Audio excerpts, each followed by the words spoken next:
ऋषिञ्जुषामहे कृष्णतृष्णात् तत्त्वविबोधितम् सहस्रशाखां योद्राक्षीद् द्रामिडीं ब्रह्मसंहिताम् अविदितविषयान्तरश्चटारे उपनिषदा उपगानमात्रभोगः अपि च गुणपदात्तदेकशेषी मधुरकविर्हृदये ममाविरस्तु வேறொன்னும் நானறியேன் பேதம் தமிழ் செய்த மாறன் ஷடகோபன் வன்குருகூர் ஏரங்கள் வாழ்வாமென்னேத்தும் மதுரகவியார் எமையாழ்வார் அவரே அரண். கண்டுகொண்டென்னை காரிமாறப்பிரான் பண்டைவல்வினை பாத்தியருளினான் என் திசையும் அரிய இயம்புகேன் ஒண்டமிழ் ஷடகோபன் அருளையே. கண்டுகொண்டென்னை காரிமாறப்பிரான் பண்டைவல்வினை பாத்தி அருளினான் என் திசையும் அரிய இயம்புகேன் வண்டமிழ் ஷடகோபன் அருளையே. நம்மாழ்வாருடைய சிஷ்யராக எழுந்தருளியிருந்த மதுரகவியாழ்வார் ஏறார் மதுரகவியாழ்வார் சீராரும் சித்தரையில் சித்திரநாள் என்று இந்த பாருலகிலே அவதரித்தவர் மதுரகவியாழ்வார். திருக்கோளூர் திவ்ய கஷேத்திரத்திலே அவதரித்த ஆழ்வார் நமக்கு பகவான் இரண்டாம் பட்சம், ஆழ்வாரே பிரதம பட்சம்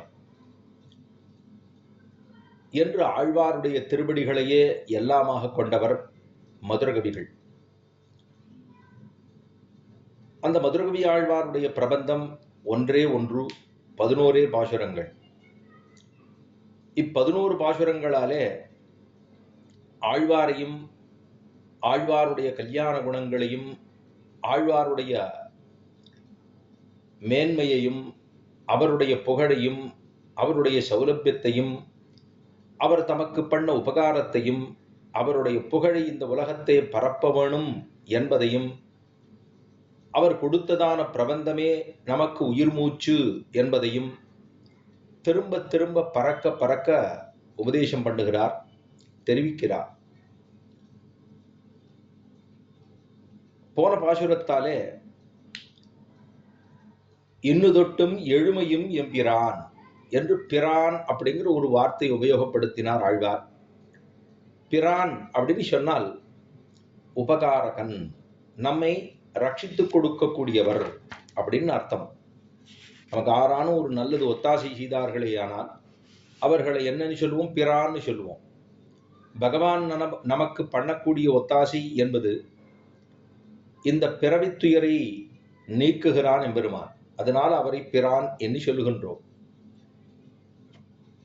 ஆழ்வார் இங்கு அந்த எம்பெருமான காட்டிலும் ஒருபடி உயர்ந்தவர், அவரை ரொம்ப சுலபமாக சென்று கிட்டிவிடலாம் என்பதைத்தான் ஆழ்வார் இந்த பாசுரத்தாலே ஆழ்வார் என்னவோ மதுரகவிகளுக்கு விஷயீகாரம் பண்ணினார். அந்த மதுரகவிகளுக்கு இருக்கக்கூடிய சகல தோஷங்களையும் பிரதிபந்தங்கள் அப்படின்னு சொல்றது, தோஷங்கள், இந்த தோஷங்கள் எல்லாத்தையும் போக்கி கொடுத்தவர் நம்மாழ்வார். அந்த நம்மாழ்வாரை ரொம்ப உயர்ந்த வியக்தியாக கொள்ளுகிறார்கள் நம் பூர்வாச்சாரியர்கள். இந்த நம்மாழ்வார் என்பவர் மற்ற ஆழ்வார்கள் போல் அல்லாமல், ஏன்னா மற்ற ஆழ்வார்கள் போல் அல்லாமல் சொன்னா என்ன அர்த்தம்னா, மற்ற ஆழ்வார்கள் எல்லாம் பல இடங்களுக்கு திபதேசங்களுக்கெல்லாம் சென்று அந்த மங்களாசாசனம் பகவானை செய்து அவனுடைய கல்யாண குணங்களை கொண்டாடி அந்த திபதேசத்தை போற்றி புகழ்ந்து பாடியுள்ளார்கள் பாசுரங்களாக. ஆனா நம்மாழ்வாருக்கு அந்த ஸ்திதி உண்டா? நம்மாழ்வார் என்பவர் பகவானுடைய இருப்பை நினைத்தாலே அப்படியே மயங்கி போய் சொக்கி கீழே விழுந்துருவார். பாலாழி நீ கிடக்கும் பண்பை யாம் கேட்டேயும் காலாழும் நெஞ்சு அழியும் கண்ணு கண்ணாம் சுடலையிட்டு கொண்டு போகும் ஆழ்வாருக்கு. பகவான் திருப்பார்கடல்ல படுத்துட்டு இருக்கார்னு நினைப்பறாம் ஆழ்வார். பாலாழி நீ கிடக்கும் பண்பை, பகவான் திருப்பார்கடல்ல சயனிச்சுட்டு இருக்கான்னு நினைப்பறான் ஆழ்வார். நினைச்சா அப்படியே காலெல்லாம் கட கட கட கட கடன்னு ஆடுறதான் ஆழ்வாருக்கு. நெஞ்சு அப்படியே பதவதைக்கிறதா ஆழ்வாருக்கு. ஏன்னா பகவான் திருப்பார்கடல்ல இருக்காரே, ஏதாவது அப்படியே தப்பி போய் கீழ் விழுந்துருவாரோன்னு பயமா இருக்கு. இது ஏதாவது நடக்க போறதா? நம்ம எல்லாம் என்ன நினைப்போம்? பகவான் திருப்பார்கடல்ல படுத்துட்டு இருக்காருன்னா, ஆஹா என்ன அழகாக படுத்து கொண்டிருக்கிறான், திருப்பார்கடல்ல பகவானுக்கு ஒரு கட்டமும் இல்லையே அப்படின்னு நமக்குன்னு தோணும். ஆனா பகவான் திருப்பார்கடல்ல சயனிச்சுட்டு இருக்கான்னு நினைச்சாருன்னா, ஏதாவது கீழே விழுந்துட்டா என்ன பண்றது? அதுவோ பார்க்கடல். இப்ப பஞ்சில் ஆறான்னு விழுந்தா பயப்படுவாளா? பஞ்சில் ஆறான்னு விழுந்தா கொஞ்சம் கூட பயப்பட போறது இல்லை. பெரிய மெத்தை, அதுல குழந்தை மேல கீழே ஆடிட்டு இருக்கும். அதுல விழுந்துடுத்துனா குழந்தை, பிஞ்சு குழந்தையா இருந்ததுன்னா தாயானவள் பதவதைச்சிருவா. ஆனா அது ஒரு 5 வயசு குழந்தை இருக்கு, அது மெத்தையில அப்படி ஓடுது. ஓடும்போது அது அப்படி தடிக்க இப்படி விழுந்தா கூட ரொம்ப ஒன்றும் பயப்பட மாட்டோம். இப்ப பகவான் திருப்பார்கடல்ல அவர் தான் ஏற்பாடு பண்ணிட்டு இருக்கார், அவர் தான் ஆதிசேஷன்ல படுத்துட்டு இருக்கார். அந்த படுத்து கொண்டிருக்கக்கூடிய பகவான் அந்த திருப்பார்கடல்ல இருந்து எங்கேயாவது விழுந்துட்டா என்ன பண்றதுன்னு பயமா ஆழ்வார். இந்த மாதிரி ஒரு व्यक्ति பார்த்திருக்கோமா? நமக்கெல்லாம் நன்னா தைரியமா ஸ்வஸ்தமா, ஆஹா பகவானுக்கு தான் என்ன ஒரு பிராப்தம், எப்படி எல்லாம் படுத்துட்டு இருக்கார் பத்தியா, நமக்கு இந்த மாதிரி என்னைக்கானு கிடைக்குமா என்று நாம் நினைப்போம். ஆனா பாலாழி நீ கிடக்கும் பண்பை யாம் கேட்டேயும், கால் ஆடுது, நெஞ்சு அழியுது, கண்ணு அப்படியே சொரங்குதான், கிறங்குதான். அவருக்கு கண்ணுல கண்ணாஞ்சொலையா விழுது, தீர்த்தமா தாரதாரையா போட்டுறதான். அப்படின்னா ஆழ்வாருடைய திருவுள்ளம் எத்தனை சுக்குருத்தமா, அதாவது எவ்வளவு அப்படியே மிருதுவாக இருக்கக்கூடிய திருவுள்ளம் ஆழ்வாருக்கு. அந்த ஆழ்வாரை பத்தி சொல்றார், நால்வேதங்கண்ட புராண ரிஷி மந்திர தரிசிகளைப் போலே இவரையும் ருஷி முனி கவி என்பர்கள் அப்படின்னு சொல்றார். இந்த ஆழ்வாருக்கு இருக்கக்கூடிய பெருமை, அவர் எவ்வளவு உயர்ந்தவர் அப்படிங்கிறத பத்தி சொல்றார். 4 வேதங்கண்ட புராண ரிஷி மந்திர தரிசிகளைப் போலே இவரையும் ரிஷி முனி கவி அப்படின்னு 3ஆ சொல்லுவார்களாம். சில பேரைத்தான் ரிஷின்னு சொல்ல முடியும். சடாமுடி வச்சுட்டு இருக்கிறவாளெல்லாம் ரிஷி இல்லை, மந்திரத்தை சொல்றவாளெல்லாம் முனி இல்லை, அப்படி இருக்கிறவர்கள் எல்லாம் கவி அல்ல. நாம இந்த லோகத்துல ஆரோ 2 எத்தியோ நாடகத்துல எத்தியோ ஒன்று கோணைமானேன்னு ஏதோ ஒரு பாட்டு பாட்டோம்னா உடனே கவி, அவனை ஏதோ அவன் இன்னும் ராஜா போல எத்தியோ சொல்றோம். அதெல்லாம் சாமானிய மக்கள். அதெல்லாம் இங்க வந்து இந்த விஷயத்துக்கும் அத்தையும் அடி இங்க சொல்றதே தவறு. முதல்ல ஆழ்வார்களுடைய திருவாக்கும் ஏதோ லோகத்தில் இருக்கிறவன் ஏதோ காசுக்காக 4 வயத்து பொழுப்புக்காக எத்தியோ பண்ணிட்டு இருக்கான், கோணைமானேன்னு எத்தியோ எழுதிட்டு அவர்களை போய் ஆஹா ஓஹோன்னு கொண்டாடி கொண்டிருப்பதெல்லாம் இதெல்லாம் ஒரு ரொம்ப சாமானிய மக்கள், பணத்துக்காக எத்தையும் செய்யக்கூடியவர்கள். அப்படி அல்ல. இப்போ நாம பார்க்க போறது 4 வேதத்தை கண்டவர்கள். 4 வேதத்தை 6 சொன்னா வேதங்கள் எல்லாம் தனித்தனியா இருந்ததோ இல்லையோ, அந்த தனித்தனியா இருந்ததான வேதங்களை எல்லாத்தையும் எடுத்து இது ரிக்வேதம், இது எதிர்வேதம், இது சமவேதம், இது அதர்வண வேதம் என்ன தனித்தனியாக பிரித்து பகுத்து கொடுத்த பெருமை வேதவியாச பகவானை சாரும். அந்த வேதவியாச பகவானுக்கு தான் அவரைத்தான் ரிஷின்னு சொல்லுவா, அவரைத்தான் முனின்னு சொல்லுவா, அவரைத்தான் கவின்னு சொல்லுவா. கவி அப்படி சொன்னா அது கவி அப்படி சொன்னா அது தமிழ் வார்த்தை அல்ல, சம்ஸ்கிருத வார்த்தை தான். நம்ம முக்காவாசி தமிழ்ல உபயோகப்படுத்துறதே முக்காவாசி எல்லாமே சம்ஸ்கிருத வார்த்தை தான். ஆனா அதுக்கு என்னவோ ஒரு தேசம். அது ஆரையும் இப்போ ஒன்றும் ஆரையும் வஞ்சிக்க போறதோ இல்லை நிந்திக்க போறதோ கிடையாது. பகவானை பத்தி சொல்ற ரொம்ப உயர்ந்த பாஷை அது. நம்ம எல்லாருக்குமே திராவிட வேதம் அப்படின்னு தான் பேர். நேத்திகே சொன்னேன் இல்லையோ, திராவிட வேதம் அப்படின்னு பேரு. திராவிடம்னா தமிழ், வேதம்னா மறை, தமிழ் மறை அப்படின்னு பேரு. ஆழ்வாருடைய பிரபந்தங்களுக்கு தமிழ் மறைன்னு பேரு. நமக்கு முக்காவாசி அடிப்படையே தெரியாம போனதுனால நம்ம என்ன நினைச்சுடுறோம், நம்ம ஆரோ இவர்கள் எல்லாம் வந்து நம்ம மேல இம்போஸ் பண்றா என்று நினைத்துக் கொள்ளுகிறோம். அப்படி அல்ல. அதுதான் ஆதித்யமும் அனாதி. அப்படி ரொம்ப உயர்ந்தது, ஆதியாக இருக்கக்கூடியது தமிழ் பாஷை. இது ரொம்ப உயர்ந்த பாஷை. சரி, நமக்கு எல்லாருக்கும் 2 கண்ணு இருக்கு. இந்த கண்ணு, வலது கண்ணு ரொம்ப வசதி, இடது கண்ணு வசதின்னு எத்தியான்னு சொல்ல முடியுமா? கண்ணு 2மே வசதி தான். 2 கண்ணு இருந்தா தான் நல்லா தெரியும். இப்ப 2 கண்ணுமே இல்லை அப்படின்னு சொன்னா நம்ம இது வசதியா அது வசதி எத்தியா சொல்ல முடியுமா? இரண்டுக்கும் நாம் சமானம் படுத்தி சொல்ல முடியாது. 2மே வசதி தான். தமிழ் வசதி தான், சம்ஸ்கிருதமும் வசதி தான். எப்போ ஒரு பாஷையை நம்ம நிந்திக்க முடியுமா? அது நம்ம நிந்திக்க முடியாது. அதுவும் பாரத தேசத்தில் இருக்கக்கூடிய மொழிகளோ பல பல. ஒரு கவிஞர் கூட சொன்னாரோ இல்லையோ, யாமறிந்த மொழிகளிலே தமிழ் மொழி போல் இனிதாவது எங்கும் காணோம்னார். அவருக்கு 16-30 பாஷை தெரியும். அவர் சொல்லாருதே, யாமறிந்த மொழிகளிலே தமிழ் மொழி போல் இனிதாவது எங்கும் காணோம் அப்படின்னு சொல்லணும்னா ஒன்னே ஒன்று தெரிஞ்சுட்டு அப்படியே சொல்ல முடியாது. வாயில வர்றதை விட்டு அடிக்க முடியாது. பல தெரிஞ்சிருந்தா தான் இதை சொல்ல முடியும். சாமானியர்கள் அதை சொல்ல முடியுமா? சொல்ல முடியாது. எதுக்காக சொல்ல வந்தேன், ஒருத்தரை ஷடாமுடி வச்சுட்டு இருந்தா அவர்கள் நம்ம முனிவர்கள் அப்படி சொல்ல முடியாது. ஏதோ 4 வார்த்தை சொல்லிட்டோம்னா அவரை கவின்னு சொல்ல முடியாது. ஆரோ ஒருத்தர் இருக்கார் அப்படின்னு சொன்னா அவரை முனின்னு சொல்ல முடியாது, ரிஷின்னு சொல்ல முடியாது. அதுக்கு ஒரு டெஃபினேஷன் சொல்லணும். இப்போ நால்வேதங்கண்ட புராண ரிஷி, அதே போல மந்திர தரிசிகள், 4 வேதத்தை தனித்தனியா இருந்ததை பிரிச்சு பகுத்து கொடுத்தவர் யாரு? வேதவியாச பகவான் பேரு. அவரை தான் 4 வேதம் கண்ட ரிஷி அப்படின்னு சொல்றோம். அவருக்கு வேதவியாச பகவான் சொல்லுவோம். அவரை முனி என்போம், அவரை ரிஷி என்போம், அவரை கவி என்று சொல்லுவோம். முனினா என்ன, ரிஷினா என்ன, கவினா என்ன? இது 3க்கு அர்த்தம் தெரியணும் இல்லையோ? அப்ப ரிஷி என்னால் மந்திர திருஷ்டா ரிஷி. மந்திர திருஷ்டா, மந்திரத்தின் மூலமாக பகவானை தரிசிக்கக்கூடிய பிராப்தம் கொண்டவர்களைத்தான் ரிஷின்னு சொல்ல முடியும்.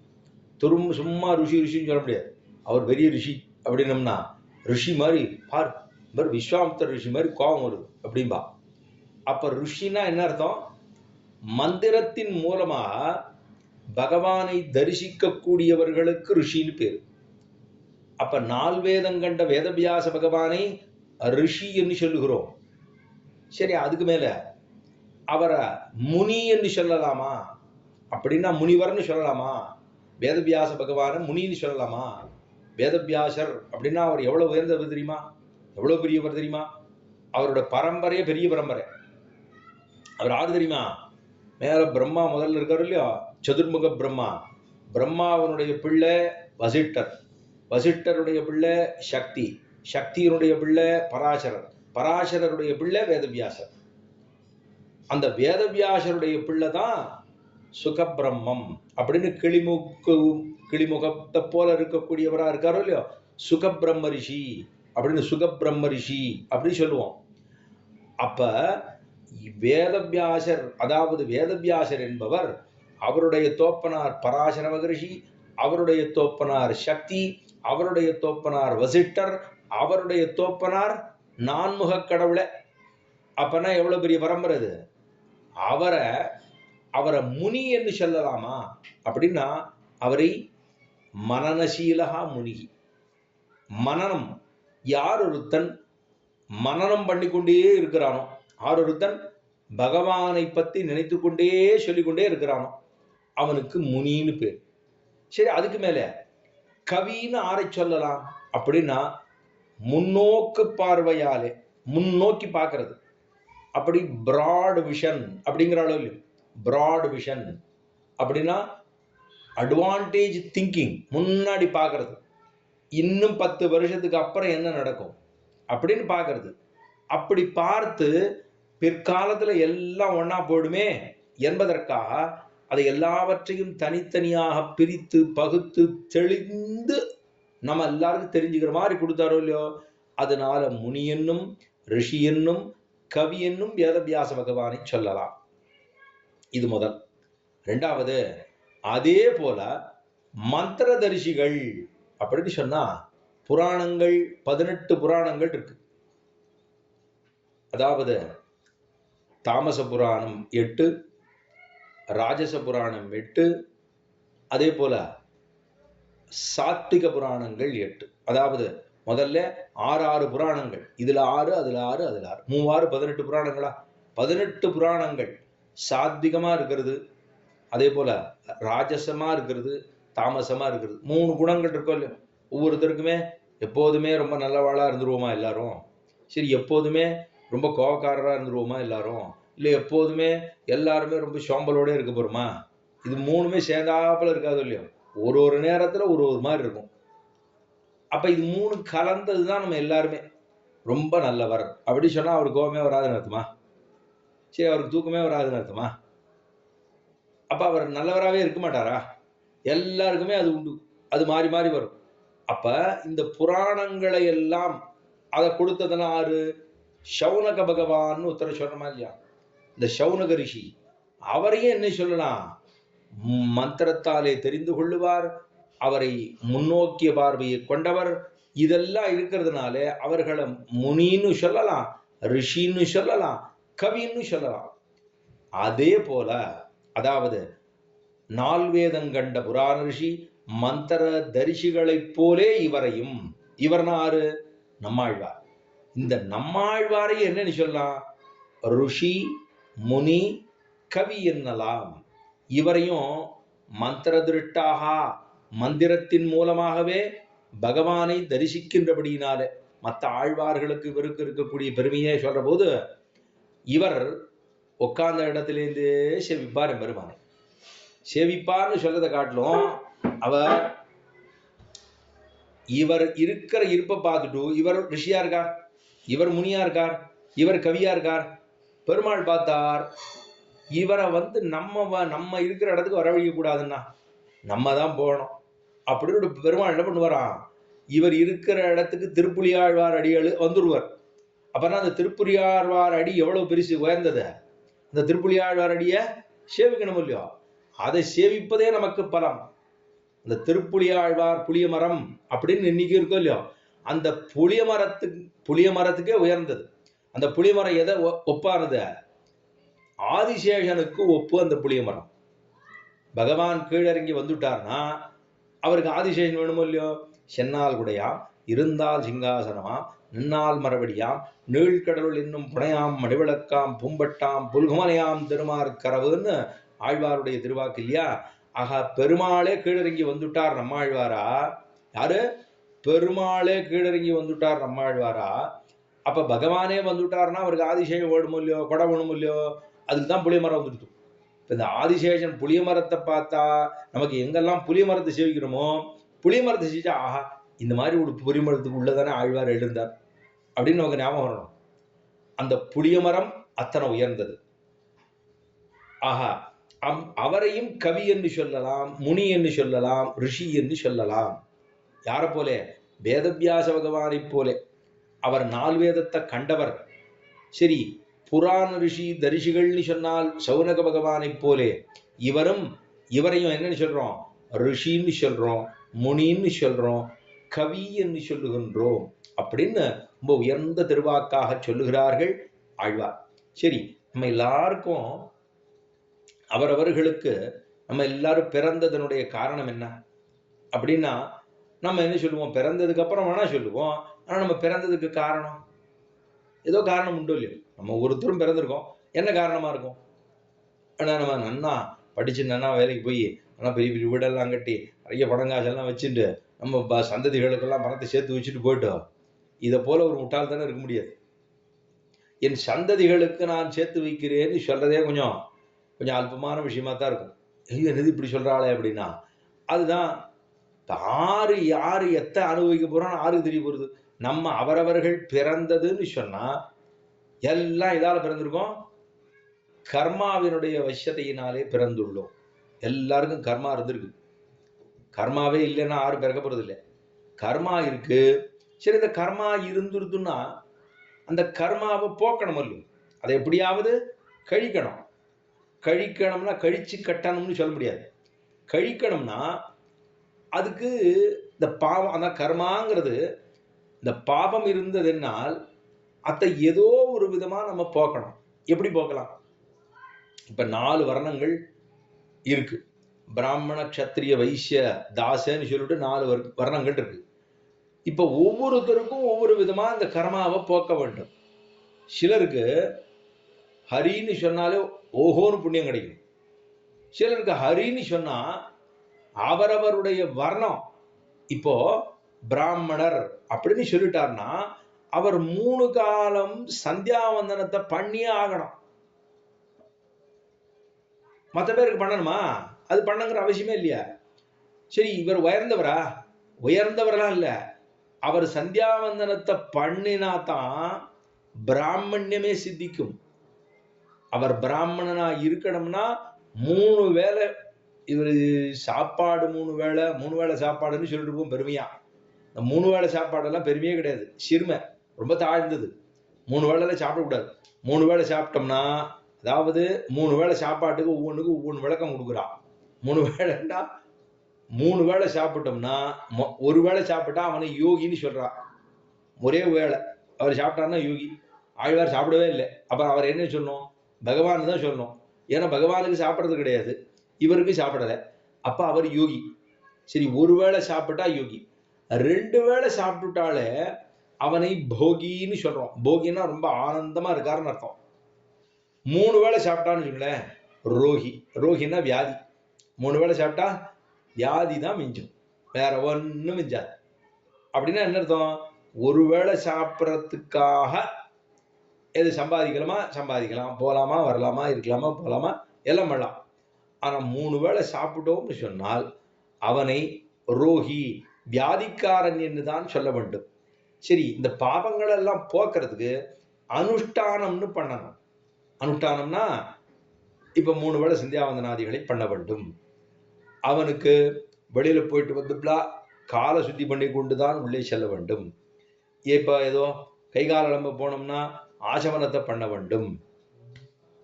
உட்கார்ந்தா எழுந்திருந்தா தூங்கினா எல்லாம் பகவானை நினைத்து கொண்டே செய்ய வேண்டும். இதெல்லாம் பண்ணணும்னு இருக்கு. அப்ப இவன் இதெல்லாம் பண்ணினாதான் என்ன ஆகும்? இவனுடைய பாவங்கள், அன்றாடம் பண்ணக்கூடிய பாவங்கள்லாம் கொஞ்சம் கொஞ்சமா குறைஞ்சுட்டே போகும். அப்ப இது வேதத்திலே சொல்லப்பட்ட விஷயங்கள். அனுஷ்டானம் அப்படிங்கிறது வேதத்துல சொல்லப்பட்ட விஷயங்கள். இவர் பிராமணரா இருந்தார்னா அதெல்லாம் அனுஷ்டானம் பண்ணினாத்தான் இந்த பாவங்கள்லாம் குறையும், கொஞ்சம் கொஞ்சமா குறையும். ஆயுசுக்கு இருக்கார், ஆயுசுக்கு இருந்து சந்தியாவந்தனமே பண்ணலன்னு சொல்லுவோம். இப்ப இவருக்கு என்ன தெரியுமா ஆகும்? சந்தியாவந்தனம் பண்ணினா அவருக்கு புண்ணியம் எல்லாம் கிடையாது. சந்தியாவந்தனம் பண்ணினா இருந்துட்டு இருக்கார். ஆனா சந்தியாவந்தனம் பண்ணலைன்னா பாபம் இவரை பீடிக்கும். பாபம் பிடிச்சதுன்னா இவருக்கு இன்னும் ஜென்மா நீட்டிக்கும். அப்ப இதெல்லாம் இருக்கு. வேதத்தை அத்தியானம் பண்ணோம்னா அந்த வேதத்தை இன்னென்ன காலத்துல செய்விக்கணும், இப்படி இப்படி செய்விக்கணும், இப்படி இப்படி இருக்கணும்னு இருக்கு. அப்ப அதெல்லாம் பண்ணலைன்னா அப்ப அவருக்கு கோளாறு ஏற்படுகிறது. ஆனா இது எல்லாத்தையும் காட்டிலும் ஆழ்வாருடைய, நம்மாழ்வாருடைய பாசுரங்கள்லாம் இருக்கும் இல்லையோ, இந்த பாசுரங்களை சேவிக்க சேவிக்க இது ஒரு விதத்தா இருக்கு. வேத விற்பனர்களா இருக்கட்டும், இல்ல பிராமணர்களாக இருக்கட்டும், இவர்களுக்கெல்லாம் இதெல்லாம் அனுஷ்டானம் பண்ணினாத்தான் பாவம் குறையுமே தவிர, மற்றவர்களுக்கு என்ன அப்படின்னா சுலபமா ஆழ்வாருடைய பாசுரத்தை சேவிக்க சேவிக்க நமக்கு பாவமே தொலைந்து விடும். நம்ம ஆழ்வாரை ரிஷின்னு சொல்றோம், கவின்னு சொல்றோம், முனின்னு சொல்றோம். அப்படி சொல்ற ஆழ்வார் கொடுத்த பிரபந்தங்கள், அந்த பிரபந்தங்கள் திருவாய்மொழியை சேவித்தோம்னா சந்தங்கள் 1000. இந்த சந்தங்கள் 1000மே பாடவல்லாருக்கு இல்லை பாவம். இந்த பாசுரங்கள் ஆரெல்லாம் சொல்லுகிறார்களோ அவர்களுக்கு பாபம் என்பதே ஒரு நாளும் இருக்காது. பாபம் பகவானை சொன்னா அவனுடைய அவதாரத்தையும் அவதார ரகசியத்தையும் அவன் பண்ண சேட்டைகளையும் இதெல்லாம் சொல்லிட்டே இருந்தா நமக்கு பாவம் இல்லை, புனர்ஜன்மம் இல்லை என்று கண்ணன் தெரிவித்தான் கீதையில. ஆனா ஆழ்வாருடைய பாசுரத்தை சொல்லுவதன் மூலம், இந்த ஆழ்வாருடைய பிரபாவத்தை சொல்லி போந்த மதுரகவி ஆழ்வாரை சொல்லுகிற மூலம் நமக்கு என்ன கிடைக்கிறதுனா நம்முடைய பாவங்கள் எல்லாம் நசித்து போகின்றன, உருமாய்ந்து போகின்றன. அப்படிங்கிற அந்த பலம் இருக்கோ இல்லையோ, அது ரொம்ப உயர்ந்ததோ இல்லையோ. எல்லாருக்கும் எதுல இஷ்டம் அப்படின்னா, ஏதோ ஒரு காரியம் பண்ணோம்னா அதுக்கு ஒரு பலம் இருக்கணுமே. இப்ப சுவாமிக்கு 1 மணி நாழி கேட்கிறோம். இந்த 1 மணி நாழி கேட்டா என்ன பலம்? நான் 1 மணி நாழி எனக்கு போனதுதான் மிச்சம் அப்படி சொல்லிடுமா? அப்படி சொல்லக்கூடாது. எவ்வளவு விஷயங்கள் இருக்கு. இந்த ஆட்சி 20 நிமிஷமா சொல்லிட்டு இருக்கேன்னா ஒவ்வொரு அக்ஷரமுமே ஒரு பலன் தான். தனியா பலம் என்று சொல்ல வேண்டுமானா ஆழ்வார்களுக்குள்ள எல்லா ஆழ்வாரும் பலத்தை சொன்னா 10 பாசுரம் சொல்லுவா, 11வது பாசுரத்துல பலத்தை சொல்லுவார்கள். 10 பாசுரம் 10 பாசுரத்துல ஆழ்வார் என்ன சொல்லணுமோ சொல்லிடுவார். 11வது பாசுரம் நான் தான் சொன்னேன், இந்த பாசுரத்தை சொல்லியிருக்கேன், இதை பத்தி சொல்லியிருக்கேன், இதை சொன்னா இந்த பலம் அப்படின்னு ஆழ்வார் சொல்றார். இப்பத்தறிந்தார் பிறந்தார் உயர்ந்தேர் கடைசியா முடிச்சுட்டார். அப்ப ஒவ்வொரு பதிகத்திலையும் ஒரு பலம் உண்டு. அந்த ஒவ்வொரு பதிகத்திலையும் ஒரு கல்யாண குணம் எம்பெருமானுடையது உண்டு. இந்த ஒவ்வொரு பதிகத்திலையும் ஆழ்வாருடைய திருவாக்கு, அந்த ஆழ்வாருடைய திருவாக்குல சொல்லப்பட்ட அர்த்த விசேஷம் உண்டு. அப்படி இருக்கக்கூடிய ஆழ்வார் தான் மதுரகவியுடைய சகல பாபங்களையும் சகல பிரதிபந்தகங்களையும் போக்கிக் கொடுத்தவர். எனக்கு உபகாரம் பண்ணவர் ஆழ்வார் தான். இந்த ஆழ்வாருடைய பெருமை என்ன பண்ணுவேன் தெரியுமா? உலகம் பூரா நன்ன பரப்புவேன். ஆறு சொன்னா? ஆழ்வார். மதுரகவி ஆழ்வார் சொல்லுகிறார், குரும் பிரகாசையேன் நித்தியம். குரும் பிரகாசையேன் நித்தியம் அப்படின்னா என்ன அர்த்தம்? குரு என்று சொல்லப்படுகிற நமக்கு உபதேசம் பண்ணக்கூடியவரை குருன்னு சொல்றோம், ஆச்சாரியன்னு சொல்றோம், குருன்னு சொல்றோம். அவர் குரும் பிரகாசையே, குருன்னு சொல்லப்படுகிற இந்த ஆச்சாரியனுடைய பெருமையை பிரகாசையே நித்தியம், நிச்சலும் எல்லா இடத்துலையும் எனக்கு சொல்லிக் கொடுத்தவர், எனக்கு சொல்லிக் கொடுத்தவர், எனக்கு சொல்லிக் கொடுத்தவர் அப்படின்னு நம்முடைய பெருமையை சொல்லக்கூடியவர். அப்படிதான் நான் சொல்ல போறேன். ஏன்னா எனக்கு அவர் பண்ண பரோபகாரம் இருக்கிறதே, எனக்கு அவர் பண்ண ஒத்தாசை இருக்கே, எனக்கு அவர் பண்ண உபகாரம் இருக்கே, அந்த உபகாரத்துக்கு நான் எப்படிதான் திருப்பி பண்ண போறேன் தெரியலையே அப்படின்னு ஆழ்வார் கதறுகிறார். மதுரகவி ஆழ்வார் கண்டு கொண்டென்னை காரிமாறப்பிரான். கண்டு அப்படின்னு சொன்னதுக்கு காணாதத கண்டுன்னு ஒண்ணு சொல்லலாம், காணவே இல்லை அதை கண்டுட்டேன்னு சொல்லலாம், இல்லைன்னா தேடின்னு இருந்தேன் அதை கண்டுட்டேன்னு சொல்லலாம். ரெண்டு விஷயம் இருக்கு இல்ல. காணாததை கண்டு ஒண்ணு சொல்லலாம், தேடினதை கண்டு என்னத்தை தேடுறேன் என்ன என்ன பொறுத்தவரை ஆழ்வார் சொல்றார், கண்டு கொண்டென்னை காரிமாறப்பிரான். கண்டு கொண்டென்னை ஆழ்வாரை பத்தி மதுரகவி ஆழ்வார் சொல்றார், என்னை பொறுத்த அளவுல, எனக்கு தெரிஞ்ச அளவுல, என்னுடைய மதிவிசேஷத்துக்கு தெரிஞ்ச அளவுல ஆழ்வார் எவ்வளவு தெரியுமா, எவ்வளவு பெரியவர் தெரியுமா? அவர் ஒரு நிதியை போலே, நிதி எடுத்தார் போலேன்னு சொல்றார். ஆழ்வார் எப்படியா? ஒரு பெரிய நிதியா, மகா நிதியா, வைத்தமா நிதி பெருமாள் இருக்காரோ இல்லையோ, அந்த மாதிரி இவரும் ஒரு நிதி. ஆழ்வாருடைய திருவுள்ளம் உள்ளுக்குள்ள இருக்கோ இல்லையா, ஆழ்வாருடைய ஹிருதய கமலம், அந்த ஹிருதய கமலமானது ரொம்ப சுகிருதத்தையே நினைக்குமா. எல்லாருக்கும் நல்லது பண்ணும், எல்லாருக்கும் நல்லது பண்ணும், எல்லாருக்கும் நல்லது பண்ணும், எல்லாருக்கும் அது வந்துருமா மனசு. எல்லாருக்கும் நல்லது பண்ணணுங்கிற எண்ணம் பல பேருக்கு வராது, சில பேருக்கு மட்டும் வரும். அவர்களைத்தான் என்னன்னு சொல்றோம்? நல்ல திருவுள்ள, நல்ல பரந்த மனசா இருக்கு இவருக்கு, பரந்த மனசு, ரொம்ப இழகின மனசு, ஆரக்கண்டாலும் உடனே இழகிடுறார், சொன்னதெல்லாம் வெளுத்ததெல்லாம் பாலுன்னு நம்பிடுறார், அதனாலே இவர் படுகுழியில விழுந்துட்டார், இப்படி எல்லாம் சொல்லுவோமோ இல்லையோ. அப்படின்னா இவர் அப்படி இருக்கலாமான்னா, லோகத்துல அப்படி இருந்தாலும் நம்மளை கீழே வச்சு முதிச்சிருவாளோ இல்லையோ, அதுவும் இருக்கு லோகத்துல. ஆனால் ஆழ்வாருடைய திருவுள்ளம் பார்த்தா அப்படியே நிதி எடுத்தார் போலே. அந்த நிதி அவர் என்ன பண்ணாராம்? இந்த ஆழ்வாரானவர் என்னை பெறுவதற்காக, என்ன இந்த மதுர கவிகளை பெறுவதற்காக அவர் என்ன பண்ணாராம்? எதிர்சூழல் புக்கு தெரிந்தார். எதிர்சூழல்னா மதுரகவி ஆழ்வார் இப்படி வடக்க போனாராம். உடனே ஆழ்வார் அங்கேயும் தெற்கேந்து வடக்க நோக்கி வந்தாராம். சரி, இவர் மதுரகவி ஆழ்வார் மேற்க போனாராம், ஆழ்வார் இப்படியே கிழக்கேந்து அப்படி மேற்க வந்தாராம். அப்ப என்னை பெறுவதற்காக, இப்போ ஒண்ணு மட்டும் அப்படியே அப்படியே சுருக்கமா சொல்றேன் பாருங்களேன். இப்போ இன்னைக்கு இந்த வசதிகள்லாம் இருக்கு, நேரம் எங்கேயோ உட்காந்துட்டு எங்கெங்கயோ இருக்கிறவா கூட இதை பார்த்துட்டு இருக்கோம். ஆனா இதெல்லாம் வர்றதுக்கு முன்னாடி என்ன பண்ணா, இந்த ஆச்சாரியர்கள் எல்லாம் என்ன பண்ணா, இப்போ இந்த எந்த ராமானுஜ முனியில கூப்பிடுறான்னு வச்சுக்கோங்க, சுவாமி ஆழ்வார் திருநகரிக்கு வரணும் அப்படி சொன்னான்னு வச்சுக்கோங்க. இவர் எங்கேயோ ஒரு இடத்துல திருவரங்கத்தில் இருக்காரோ, இல்லை எங்கேயோ சனப்பட்டத்தில் இருக்காரோ, இல்லை ஏதோ ஒரு கிராமத்தில் இருக்காரோ, எங்கேயோ இருக்காருன்னு வச்சுக்கோங்க. இப்போ அவர் என்ன பண்ணுவார், அங்கேருந்து புறப்பட்டு ஆழ்வார் திருநகரிக்கு வரணும். வரணுமா? இப்ப என்ன அங்க கேட்கறவா எல்லாருமா இவர் இருக்கிற இடத்துக்கு வரப்போறா? வரப்போறது இல்ல. இவர் தான் போகணும், சொல்றவர் தான் அங்க போகணும். அப்ப அப்ப அவர் அப்ப போறார் அப்படின்னு சொன்னா என்ன அர்த்தம்? இவர் போறதுனால அவர்களுக்கு எப்படி இருக்கு, எல்லாரும் சேர்ந்து இருக்கிறபடினாலே அந்த இடத்துல இவருக்கு இவருக்கு அவளா என்னென்ன பண்ணணுமோ அந்த மரியாதையெல்லாம் பண்றா. இவர் அங்கு சென்று எதிர் சூழல் இவர்களை பெறுவதற்காக, அந்த கோட்டியாரை பெறுவதற்காக இவர் அங்க போறார். இப்ப பகவான் என்ன பண்றானா, நம்ம எல்லாரையும் இந்த ஜீவாத்மா அத்தனை பேரையும் பெறுவதற்காக பெருமாள் என்ன பண்றான்னா எதிர் சூழல் புக்கு திரிகிறான். எதிர் சூழல் அப்படின்னா அதான் சொன்னேனே, வடக்கேந்து போனா தெற்கேந்து வருது, கிழக்கேந்து போனா மேற்கேந்து வருது. பெருமாள் இவளை விட்டு விட்டு சென்னாலும் அவர் இவன் வெட்டி வெட்டின்னு போறான், அவர் பத்தி பத்தின்னு உள்ள வர்றார். ஏன்னா ஜீவாத்மா என்னோட சொத்து, ஜீவாத்மா என்னோட சொத்து.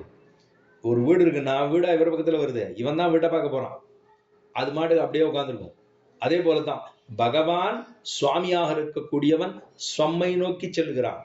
அதே மாதிரி ஆழ்வார் என்ன பண்றாராம், மதுரகவி ஆழ்வாரை நோக்கி அவருக்கு என்னவெல்லாம் உபகாரம் பண்ண வேணும் என்று அவர் நினைக்கிறாராம்.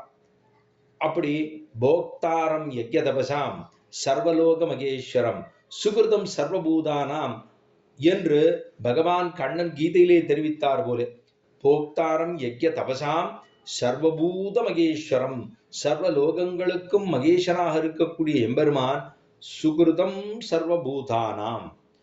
சர்வபூதம் அப்படி சொன்னா எல்லா விதமான மக்களுக்கும், சர்வபூதானாம்னா உலகத்தில் இருக்கக்கூடிய அத்தனை பேருக்கும் பெருமாள் என்ன பண்றாராம், சுகிருதம் சர்வபூதானாம், எல்லாருக்கும் நல்லது நடக்க வேணும்னு எம்பெருமான் நினைக்கிறான். அதே போல ஆழ்வார் இந்த மதுர கவிகளுக்கு எப்படிலாம் நல்லது பண்றது என்ன நினைக்கிறாராம், மதுர கவிகளுக்கு எப்படியெல்லாம் நல்லது செய்ய வேணும் அப்படின்னு எல்லா இடங்கள்லையும் போய் அவரை மடக்கி பிடிச்சு. இப்ப கண்ணன் பெருமான் கீதையில உபதேசம் பண்ணாரு, அந்த அர்ஜுனன் என்னைக்கான்னு கேட்டானா, எனக்கு பகவத்கீதை ஒரு 700 ஸ்லோகம் சொல்லு கண்ணா அப்படி சொன்னானா? சொல்லவே இல்லை. அவன் எனக்கு எதிர்த்தாப்புல இருக்கிறவாள்லாம் எனக்கு பந்துக்களாச்சே, சொந்தக்காராளாச்சே, எனக்கு தாத்தா இருக்கார், எனக்கு பெரியப்பா இருக்கார், பெரியப்பா பிள்ளை அண்ணா எல்லாம் இருக்கான், எனக்கு சொல்லி கொடுத்த ஆச்சாரியர் இருக்கார், இவாள்லாம் இத்தனை பேர் இருக்கா, இவாள்லாம் இருக்கிறச்சே அவளை எதிர்த்து நான் எப்படி நான் சண்டை போடுவேன்? இதுதான் அவன் கேட்டது. அதுதான் ஷாக்கு. பெருமாளுக்கு பிடிச்சாரு பாருங்க. இன்னைக்கு ஒருத்தான் மாட்டினான், ஒரு சிஷ்யன் மாட்டினான், அந்த ஒரு சிஷ்யனை விட்டேனா பார் அப்படின்னுட்டு அவனை மேலே ஏறி உட்காந்து வச்சா கட்டையை போட்டு கீழே உட்காந்துட்டார். உட்காந்துட்டு விடு விடு விடு விடு விடு ஒரு 700 ஸ்லோகம் அவன் அவன் என்னென்னலாம் கேட்கணும்னு நினைச்சானோ அதுக்கு மேல சொல்ல ஆரம்பிச்சிட்டார். அவ்வளவு உபதேசம் பண்ணார். அப்ப பகவானுக்கு எத்தனை திருவுள்ளம்னா இவனுக்கு நல்லது சொல்லிவிட வேணுமேன்னு பதறுகிறார். நம்ம பூர்வாச்சாரியால் எல்லாருமே அவர்கள் எல்லாரும் புறப்பட்டு போயிட்டாளா இல்லையா? ஆளவந்தார் சரமதிசையில் படுத்துட்டு இருக்கார். ஆளவந்தார் எத்பதாம்போரு வித்யான வித்வஸ்தா சேஷகல்மஷா வஸ்துதாம்புயாதோகம் யாமுனேயன் நமாமிதம் என்ன அந்த அந்த ஆளவந்தாரை சேவிச்சதுக்கு அப்புறம் தான் நான் அவஸ்துவாக இருந்த என்னை ஒரு வஸ்துவாக மாத்தின பெருமை ஆளவந்தாரை சாருன்னு ராமானுஜர் சொல்றார். அப்ப அவர் படுத்துட்டு இருக்கார். போய் சிஷ்யாலாம், சுவாமி அடியோங்களுக்கு தஞ்சமாக இருப்பது ஒரு வார்த்தை சொல்லி அருள வேண்டும் அப்படி கேட்கிறா. சிஷ்யாலாம் என்ன கேட்பா, சுவாமி எங்கெங்க பணம் பட்டுவாடா எல்லாம் வச்சிருக்கு, எங்க ஏது வச்சிருக்கு. இப்ப லோகத்தில் இருக்கிற மக்களா இருந்தா ஒரு பெரிய சுவாமி ஒருத்தர் படுத்துட்டாருன்னு வச்சுக்கோங்க, ஒரு 4 பிள்ளைகள் 5 பிள்ளைகள் இருக்குன்னு வச்சுக்கோங்க. அவ அப்பா அம்மா எல்லாம் இருக்கா, அப்பா இருக்கார், படுத்துட்டு இருக்கார், முடியல, இப்போ படுத்த படுக்கையா போயிட்டார். அப்ப என்ன பண்ணுவான், எல்லாரும் ஒவ்வொருத்தரா வந்து அப்பா எங்கெங்க என்னென்ன போட்டு வச்சிருக்கே, 6 பேர்ல போட்டு வச்சிருக்கே, என்ன போட்டு வச்சிருக்கே, எது போட்டு வச்சிருக்கேன்னு கேட்க ஆரம்பிச்சிருவா. இப்ப இவர்கள்லாம் பூர்வாச்சாரர்கள்லாம் அவளுக்கெல்லாம் அதெல்லாம் ஒண்ணுமே கிடையாது. அவள் அடுத்த வேலையை பத்திலாம் அவளுக்கு ஞாபகமே வராது. நம்ம இன்னைக்கு காத்தால என்ன தளிகை பண்ணிட்டு இருக்கோமோ சாயரட்சத்துக்கு என்ன பண்ணட்டும் அப்படின்னே தோணும் நமக்கு. அதெல்லாம் பத்தி அவர்களுக்கெல்லாம் ஒரு நாள் அந்த கவலையே இருந்ததே கிடையாது. அடுத்த வேலைங்கிறதே நமக்கு தெரியாது இல்லையோ. மின்னின் நிலையில மண்ணுயிராக்ககள்னு தானே ஆழ்வார் சொல்றார். மின்னலை போல அப்படி சொன்னார். ஏன் மின்னலை உதாரணமா சொன்னார்னா, மின்னலான்னு இங்க வெட்டு இங்க வெட்டு இங்க வெட்டு இப்படி வெட்டிகிட்டே போயிட்டு இருக்கோம். ஆனா அதை விட குறைச்சல்னு சொல்றதுதான் மின்னல்னு சொன்னார் அவர். அதை திருஷ்டாந்தமா சொன்னார். அப்ப இவர் அவர்கிட்ட கேட்டா, சிஷ்யாலாம் கேட்டா, அடியவங்களுக்கு தஞ்சமாக இருப்பது ஒரு வார்த்தை சொல்லி அருள வேண்டும் அப்படின்னு கேட்டா. அதுக்கு என்ன சொன்னாரா ஆள வந்தா தெரியுமா? வீணையும் கையுமாக இருக்கக்கூடிய பெரியபெருமாளே எல்லாம் என்று இருக்கக்கூடிய திருப்பானாழ்வாருடைய திருவடி நிலைகளையே எல்லாமாக கொண்டிருக்க வேண்டும் அப்படி சொல்லிட்டார். வீணையும் கையுமான அந்தரங்கர், வீணையும் கையுமா தானே பெருமாளை சேவித்தாரோ இல்லையோ, அந்த திருப்பானாழ்வாருடைய திருவடிகள் தான் எல்லாமா இருக்கணும். பெரிய பெருமாளே எல்லாம் அப்படின்னு இருந்தவர் யாரு? திருப்பானாழ்வார். அந்த திருப்பானாழ்வாரையே எல்லாமாக நாம் கொண்டிருக்க வேண்டும். இதுதான் சொன்னார். இதற்காக இந்த திருப்பானாழ்வார் தான் என் அமுதினை கண்ட கண்கள் வேற ஒண்ணு சேவிக்காதுன்னு சொல்லி முடிச்சுட்டார். இப்ப ஆழ்வார் என்ன சொன்னார்? என்ன என்ன எதிர்சூழல் புக்கு தெரிந்ததான நம்மாழ்வார் இருக்காரு, அவர்தான் எனக்கு கண்டு காணாததை கண்டு தேடினதை கண்டு என்னுடைய பாவங்களை போக்கி என்னையும் நல்லவராக மாற்ற வேணும் என்று நினைத்து எனக்கு பலவாறு உபதேசங்களை பண்ணின. அப்படி இருக்கக்கூடிய அவர் பெருமையை நிறைய, ஆனா அவருடைய பெருமைக்கு எல்லாம் அவருடைய கிருபைக்கு நான் உகந்தவனா? ஒரு நாள் உகந்தவனே அல்ல. ஏன்னா ஆழ்வார் ரொம்ப உயர்ந்தவர். சரி, பகவான் நமக்கு கிருபையெல்லாம் பண்றாரு, நாம் எல்லாம் ரொம்ப உகந்தவர்களா? நமக்கே யாரோ ஒரு மாலை போடுவா, மாலை போட்டு சுவாமியை தான் சாவிக்கணும் அப்படின்னா நமக்கே கொஞ்சம் வெக்கமாக தான் இருக்கும். எனது நமக்கு போய் மாலையெல்லாம் சாத்துறாளே, நமக்கு சாத்தி என்ன பண்ண போறா? அவளுக்கு என்ன பெருமை? சரி, பகவானை பத்தி சொல்றாளே, இவருக்கு ஒரு மாலை சாத்தணும் அப்படின்னு ஒரு ஆசை வந்துடும், அவ சாத்துவா. நமக்கு அதெல்லாம் சில விஷயங்கள் எல்லாம் பண்றதை பார்க்கறச்ச நமக்கே சங்கடமா இருக்கும். நமக்குமா இத்தனை அப்படின்னு நமக்கு தோணுமோ இல்லையோ? அப்ப மதுர கவிகள் சொல்லுகிறார், நைச்சம் பாவிக்கிறார்.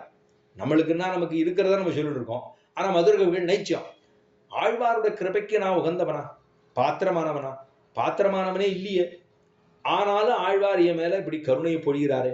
பகவான் எப்படி சுகிருதம் சர்வபூதானாம் என்று பொழிகிறானோ அதுபோல என் மேலே ஆழ்வார் கருணையை பொழிகிறாரே. அதுதான் கண்டுகொண்டு என்னை அப்படின்னா, லோகத்துல எல்லாருக்கும் நாட்டாருக்கு ஆழ்வாரோட பெருமை நன்னா தெரியுதான். என்னை அப்படின்னு சொல்லிக்கிறாரோ மதுரகவிகள். என்னைனா நாட்டாருக்கு எல்லாம் ஆழ்வாருடைய பெருமை நன்னா தெரியுது, அடியனுக்கு சுத்தமா தெரியல. ஏன்னா இருந்தாலும் ஆழ்வார் எனக்கு விஷயீகாரம் பண்ணுகிறார். ஆழ்வாரை பத்தி லோகத்துல இருக்கிறவாள் நன்னா தெரியுது, அடியனுக்கு தெரியல. இப்ப நம்ம என்ன சொல்லுவோம், ஒரு ஊர்ல ஒரு வித்வான் இருக்கான்னு வச்சுக்கோங்களேன், அவருக்கு உள்ளூர்காராளுக்கே தெரியாது. யாரோ ஒரு பெரியவர் இருக்கார், அவருக்கு தெரியும், உள்ளூர்கார ஆளுக்கு அவ பெருமையே தெரியாது. வெளியூர்ல இருந்து வருவா, வந்துட்டு அவர் பார்க்க வருவா, அந்த சுவாமி இருக்காரா அப்படின்பா. ஆறு இது? அப்படி உத்தரப்படி உத்தரவு பஞ்சகஞ்சா எட்டு உத்தரவு போயிட்டு வந்துட்டு பாரு, அவரா அப்படின்னுவா. அவரா? அந்த அங்க இருப்பாருங்க, அவர் தான் அப்படிம்பார். அப்ப இறுதி அப்படி சொல்றாளேன்னா, எப்போதுமே பெருமை என்பது தன்னிடத்துல இருந்தா ஒரு நாள் தெரியவே தெரியாது. ஏன் தெரியுமா? இன்னொன்னு, அவர்களும் அத்தை பகட்டாக கொள்ள மாட்டார்கள். பகட்டா ஒரு நாள் சொல்லிக்கவே மாட்டா. எப்போதுமே வித்வத்து கூட கூட கூட கூட உயர்ந்து உயர்ந்து போறது பார்த்தீங்களா? அப்ப ஒரு நாளும் தன்னுடைய ஸ்வப்பிரபாவத்தை அவர்கள் சொல்லிக் கொள்ளவே மாட்டார்கள். ஒன்னும்.